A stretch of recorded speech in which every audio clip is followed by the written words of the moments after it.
দলৰ কামটোৱে হৈছে নিৰ্বাচনৰ কাৰণে সদায় প্ৰস্তুতি থাকিব লাগে। নিৰ্বাচন নেখেলিতো ৰাজনীতি দলে নহ'ব। চ' 2026 নিৰ্বাচনটো অসমৰ নিৰ্বাচন, কাউন্সিলৰ নহয়। আমি কাউন্সিল এৰিয়াক লৈ পেলাই গঠন হৈছিলোঁ UPPL দল, কিন্তু 2021 চনত আমাৰ MLA জিকিছিলে আৰু অসম বিধানসভাত গৈ পেলাই আমাৰ অঞ্চলৰ বিভিন্ন সমস্যাবিলাক এছেম্বলিৰ মজিয়াত আমাৰ যিটো আছে তাত দাঙি ধৰিছিলে আৰু তেনেকুৱাই আমাৰ MPও দুজন আছে। তো সেইকাৰণে UPPL দল হিচাপে ভাৰতৰ নিচিনা সৰ্ববৃহৎ গণতান্ত্ৰিক দেশত আমাৰ ৰাইজৰ যি আশা আকাংক্ষা, ৰাইজৰ যি সমস্যা, এইবিলাক লৈ পেলাই পাৰ্লিয়ামেণ্টৰ মজিয়াত, এছেম্বলিৰ মজিয়াত কাম কৰিবলৈ আমাক বিধায়ক লাগে। আৰু সেইকাৰণে আজি আমি UPPL দলৰ তৰফৰ পৰা আমাৰ বড়োলেণ্ডৰ যি 15খন আসন আছে বিধানসভাৰ আসন, এই বিধানসভাৰ আসনত আমি কণ্টেষ্ট কৰিবলৈ সাজু কৰি আছোঁ।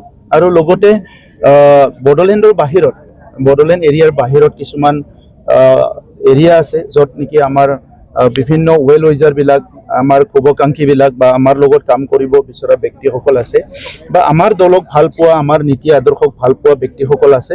আৰু তেখেতসকলে আজি বককে ধৰি বিভিন্ন অঞ্চলবিলাকত, আমাৰ শোণিতপুৰ বিশ্বনাথটো BTCৰ ভিতৰতে আহিল, বিভিন্ন অঞ্চলত আমাৰ দলটো গঠন কৰিছে আৰু সেই অঞ্চলবোৰতো আমাৰ কাম কাজ চলি আছে।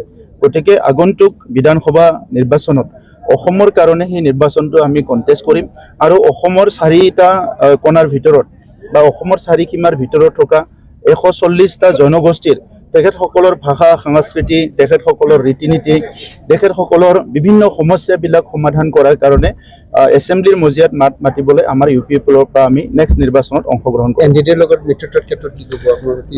আমাৰ এটা টিম গঠন কৰি দিয়া হৈছে যোৱা অধিৱেশনত, আৰু UG ব্ৰহ্ম ডাঙৰীয়া, ৰংগৰা নাৰ্জাৰী ডাঙৰীয়াৰ নেতৃত্বত এটা টিম গঠন কৰি দিয়া হৈছে। এই টিমটোৱে বিবেচনা কৰিব, আলোচনা কৰিব কোন দলৰ লগত আমাৰ নীতি আদৰ্শ মিলে, আৰু তেখেতসকলো আমাক এপ্ৰ'চ কৰি আছে কিছুমানে কাৰ আমাৰ লগত মিলিব। এই মনে মিলা আৰু নীতি আদৰ্শ মিলা টিমৰ লগত হয়তো এলায়েন্স হ'ব পাৰে, আৰু এলায়েন্স নহ'লেও আমি আমাৰ তৰফৰ পৰা আমি ৰেডি হৈ আছোঁ যে নিৰ্বাচনটো আমি অকলে খেলিবলৈ যিখিনি আমাক শক্তি লাগে, যিখিনি আমাক কাম লাগে, যিখিনি আমি আমাৰ এজেণ্ডা থাকিব লাগে, এই এজেণ্ডাবিলাক অলৰেডি তৈয়াৰ হৈ গৈছে। বিজেপিৰ লগত মিত্ৰতা এতিয়ালৈকেতো মিত্ৰতা চলি আছে, যিহেতু এছেম্বলি চলি আছে।